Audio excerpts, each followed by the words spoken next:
एक प्रश्न है और संभव है कि यह प्रश्न आपके जीवन के सबसे महत्वपूर्ण प्रश्नों में से एक हो। यदि मनुष्य के भीतर कोई ऐसी शक्ति छिपी है जो उसके पूरे जीवन को बदल सकती है, तो फिर अधिकांश लोग उसे कभी क्यों नहीं जान पाते। क्यों एक व्यक्ति जन्म लेता है, पढ़ता है, कमाता है, बूढ़ा हो जाता है और मर जाता है, लेकिन उसे कभी यह एहसास नहीं होता कि उसके भीतर जो कुछ था उसका शायद 1% भी उसने नहीं जिया। यह प्रश्न नया नहीं है। हजारों वर्षों से ऋषि, योगी, साधक और दार्शनिक इसी रहस्य को समझने की कोशिश करते रहे हैं। लेकिन जब हम कुंडलिनी की बात करते हैं तो अक्सर हम उस रहस्य से दूर चले जाते हैं। हम प्रतीकों में उलझ जाते हैं, चित्रों में उलझ जाते हैं, कल्पनाओं में उलझ जाते हैं और जो सबसे महत्वपूर्ण बात है वह छूट जाती है। क्योंकि कुंडलिनी को समझने के लिए सबसे पहले यह समझना होगा कि मनुष्य क्या है। श्री अरबिंदो कहते हैं कि मनुष्य कोई पूर्ण प्राणी नहीं है। यह बात सुनकर कुछ लोगों को अजीब लग सकता है, लेकिन जरा सोचिए, क्या सचमुच हम पूर्ण हैं? यदि हम पूर्ण होते तो भय क्यों होता? यदि हम पूर्ण होते तो दुख हमें क्यों तोड़ देता? यदि हम पूर्ण होते तो छोटी सी आलोचना भी हमें बेचैन क्यों कर देती? यदि हम पूर्ण होते तो हम अपने ही विचारों पर नियंत्रण क्यों नहीं रख पाते? सच यह है कि हम एक अधूरी प्रक्रिया हैं। हम कोई अंतिम मंजिल नहीं है, हम एक यात्रा हैं। और यही बात श्री अरबिंदो को अन्य दार्शनिकों से अलग बनाती है। उन्होंने मनुष्य को अंतिम उपलब्धि माना ही नहीं। उन्होंने कहा कि जैसे प्रकृति ने पदार्थों से जीवन को जन्म दिया, जीवन से मन को जन्म दिया, वैसे ही मन के बाद भी कुछ है, कुछ ऐसा जो मन से विशाल है, मन से बुद्धिमान है, मन से अधिक प्रकाशमान है, और उसी दिशा में प्रकृति हमें ले जा रही है। अब प्रश्न उठता है कि इस पूरी प्रक्रिया में कुंडलिनी कहाँ आती है? यही सबसे बड़ी गलतफहमी पैदा होती है। अधिकांश लोग कुंडलिनी को केवल एक ऊर्जा मानते हैं, लेकिन अरबिंदो की दृष्टि में कुंडलिनी केवल ऊर्जा नहीं है, वह चेतना की शक्ति है। और चेतना का अर्थ केवल जागना नहीं है। चेतना का अर्थ है वास्तविकता को देखने की क्षमता। आप अभी भी चेतन हैं, मैं भी चेतन हूँ, लेकिन हमारी चेतना सीमित है। हम चीजों को वैसे नहीं देखते जैसे वे हैं। हम उन्हें अपनी इच्छाओं, अपने भय, अपनी स्मृतियों और अपने अहंकार के चश्मे से देखते हैं। और यही कारण है कि दो लोग एक ही घटना को देखकर दो अलग निष्कर्ष निकाल लेते हैं। वास्तविकता एक होती है, लेकिन देखने वाले अनेक होते हैं, और हर देखने वाला अपनी सीमाओं के अनुसार देखता है। कुंडलिनी की यात्रा इन सीमाओं को तोड़ने की यात्रा है। लेकिन यहाँ एक बात ध्यान देने योग्य है, यह यात्रा उतनी रोमांचक नहीं होती जितनी यूट्यूब की दुनिया उसे बना देती है। कई बार यह बेहद साधारण दिखती है, इतनी साधारण कि साधक स्वयं उसे पहचान नहीं पाता। उसे लगता है कि कुछ खास नहीं हो रहा, लेकिन भीतर एक गहरा परिवर्तन तो चल रहा होता है। श्री अरबिंदो के जीवन में एक घटना हुई थी जिसने उनकी पूरी चेतना को बदल दिया। वे क्रांतिकारी थे, राजनीति में भी सक्रिय थे, देश की स्वतंत्रता के लिए संघर्ष कर रहे थे। लेकिन फिर एक समय ऐसा आया जब उन्हें एक योगी से मिलना पड़ा। उस योगी का नाम था विष्णु भास्कर लेले। लेले ने उनसे कहा, अपने विचारों को मत पकड़ो, बस उन्हें आते जाते देखो। पहले अरबिंदो को यह असंभव लगा, क्योंकि मनुष्य जन्म से विचारों में जीता है। विचार ही उसकी पहचान बन जाते हैं। लेकिन कुछ समय बाद कुछ ऐसा हुआ जिसकी उन्होंने कल्पना भी नहीं की थी। मन अचानक शांत हो गया, पूरी तरह शांत। ऐसा नहीं कि विचार कम हुए, ऐसा नहीं कि विचार धीमे हुए, बल्कि ऐसा जैसे विचारों का स्रोत ही बंद हो गया हो, और उस मौन में उन्हें एक नई दुनिया दिखाई देने लगी। यहीं से एक बहुत बड़ा रहस्य सामने आता है। हम में से अधिकांश लोग सोचते हैं कि विचार ही बुद्धि है, लेकिन अरबिंदो ने अनुभव किया कि विचारों के पीछे भी एक चेतना है, एक ऐसा मौन जो विचारों से अधिक बुद्धिमान है, एक ऐसी शक्ति जो शब्दों से अधिक जानती है।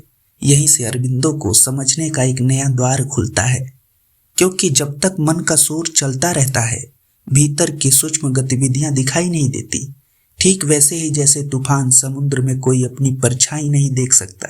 पहले सतह शांत होनी चाहिए, फिर गहराई दिखाई देती है। और जब चेतना की सतह शांत होती है, तब साधक अपने भीतर ऐसी चीजों को महसूस करने लगता है जो पहले संभव थी। उसे अनुभव होने लगता है कि उसके भीतर केवल विचार नहीं है, केवल भावनाएं नहीं है, केवल इच्छाएं नहीं है, बल्कि एक जीवित शक्ति काम कर रही है। एक ऐसी शक्ति जो जन्म से उसके भीतर मौजूद थी, लेकिन उसका ध्यान कभी उस पर गया ही नहीं।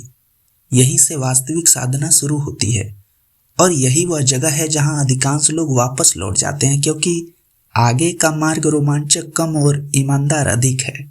आपको अपने बारे में सच देखना पड़ता है, आपको अपने भय देखने पड़ते हैं, आपको अपना अहंकार देखना पड़ता है, आपको अपने भीतर छिपे हुए लालच, ईर्ष्या और असुरक्षाओं को भी देखना पड़ता है। और यह काम आसान नहीं होता।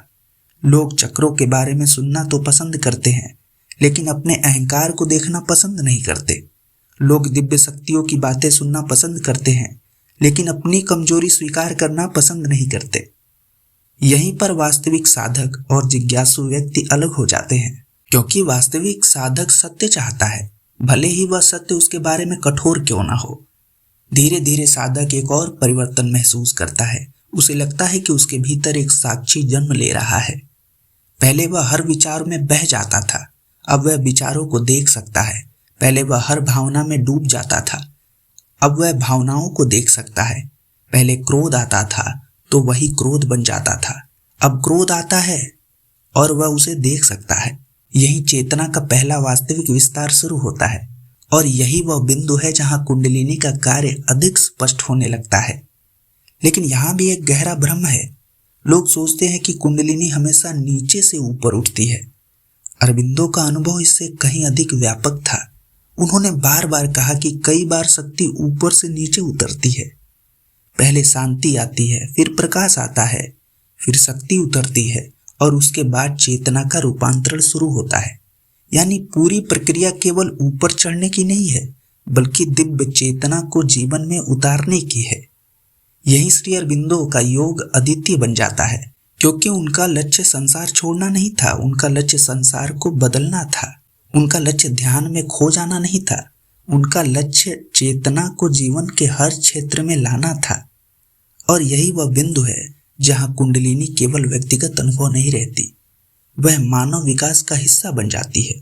अब जरा एक क्षण के लिए कल्पना कीजिए कि आपके भीतर दो व्यक्ति रहते हैं। पहला वह जिसे दुनिया जानती है, जिसका नाम है, जिसकी पहचान है, जिसकी पसंद नापसंद है, जिसके सपने हैं, जिसकी सफलताएं और असफलताएं हैं। और दूसरा जिसे शायद आपने कभी देखा ही नहीं, जो ना तो आपके नाम से जुड़ा है, ना आपकी उम्र से, ना आपके धर्म से, ना आपकी उपलब्धियों से।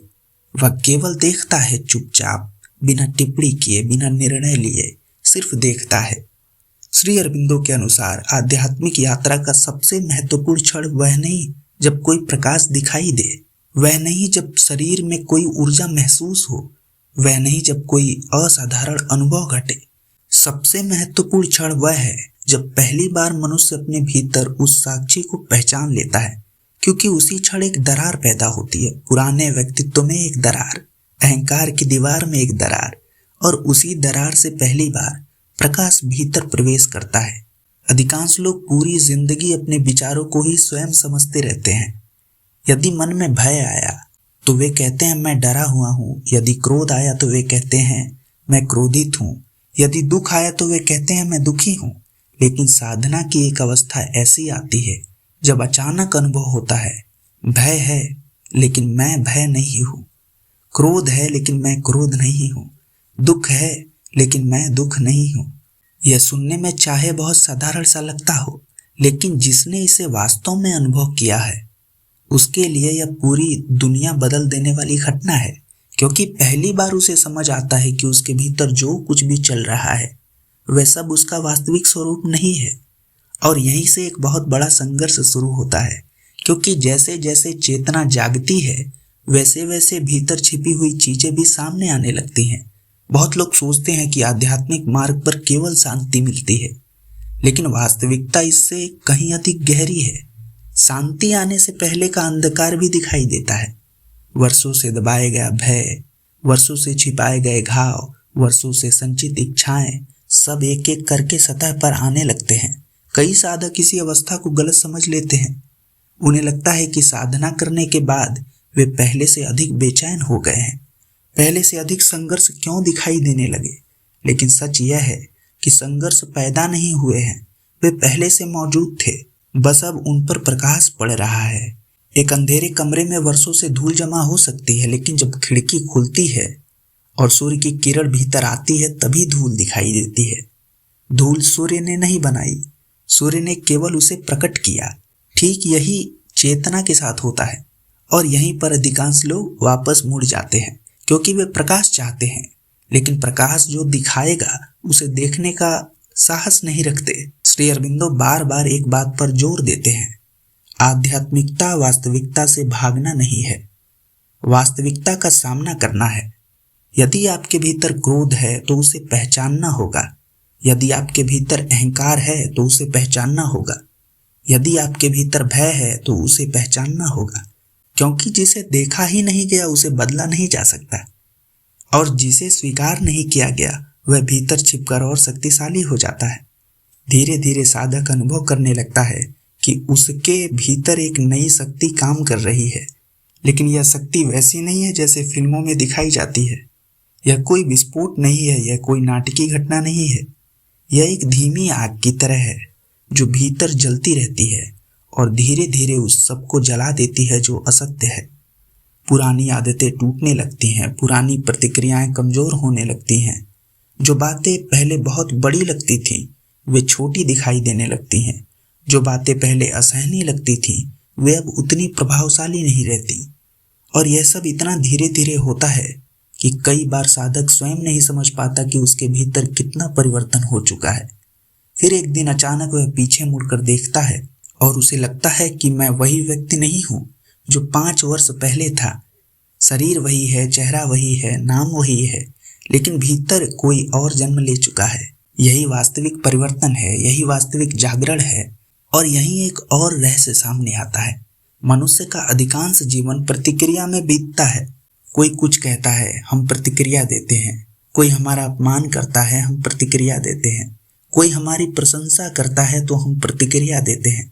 हमारा पूरा जीवन जैसे बटन दबाकर चलाया जा रहा हो। लेकिन चेतना जागने लगती है तो प्रतिक्रिया और उत्तर के बीच एक दूरी पैदा होती है। पहले घटना होती थी और तुरंत प्रतिक्रिया निकल जाती थी। अब घटना होती है और भीतर एक मौन पैदा हो जाता है। उस मौन में देखने की क्षमता पैदा होती है और पहली बार मनुष्य स्वतंत्र होना शुरू करता है, क्योंकि स्वतंत्रता का अर्थ यह नहीं कि आप जो चाहे कर सकें। स्वतंत्रता का अर्थ है कि आप अपनी प्रतिक्रियाओं के गुलाम न रहें। यही कारण है कि श्री अरबिंदो केवल ध्यान की बात नहीं करते, वे चेतना के रूपांतरण की बात करते हैं, क्योंकि यदि चेतना नहीं बदली तो अनुभव चाहे जितना भी हो जाए जीवन वैसा ही रहेगा, और यदि चेतना बदल गई तो बिना किसी चमत्कार के भी पूरा जीवन बदल जाएगा। यहीं से साधक एक और अद्भुत अनुभव की ओर बढ़ता है, एक ऐसा अनुभव जिसके बारे में बहुत कम लोग बात करते हैं। उसे महसूस होने लगता है कि विचार उसके भीतर पैदा नहीं हो रहे, जैसे वे कहीं बाहर से आ रहे हैं। पहले यह बात पागलपन जैसी लगती है, लेकिन जब मन पर्याप्त शांत हो जाता है तो साधक देखता है कि विचार अचानक आते हैं, फिर चले जाते हैं। वे उन्हें बुलाता नहीं फिर भी वे आते हैं, वे उन्हें रोकता नहीं फिर भी वे चले जाते हैं। तब एक गहरा प्रश्न जन्म लेता है कि यदि विचार मेरे हैं तो मैं उन्हें अपनी इच्छाओं से क्यों नहीं रोक सकता, और यदि मैं उन्हें रोक सकता तो क्या वे वास्तव में मेरे हैं। यहीं से चेतना का एक नया द्वार खुलता है और साधक पहली बार मन के रहस्य को समझना शुरू करता है कि मन वही नहीं है जो वह समझता था, और कुंडलिनी केवल ऊर्जा की यात्रा नहीं है। यह उस संपूर्ण तंत्र को देखने की प्रक्रिया है जिसे हम मैं कहते हैं। लेकिन जैसे जैसे यह यात्रा आगे बढ़ती है एक और रहस्य सामने आता है, और वही रहस्य है जिसने श्री अरबिंदो को मनुष्य के भविष्य के बारे में इतना आशावान बनाया।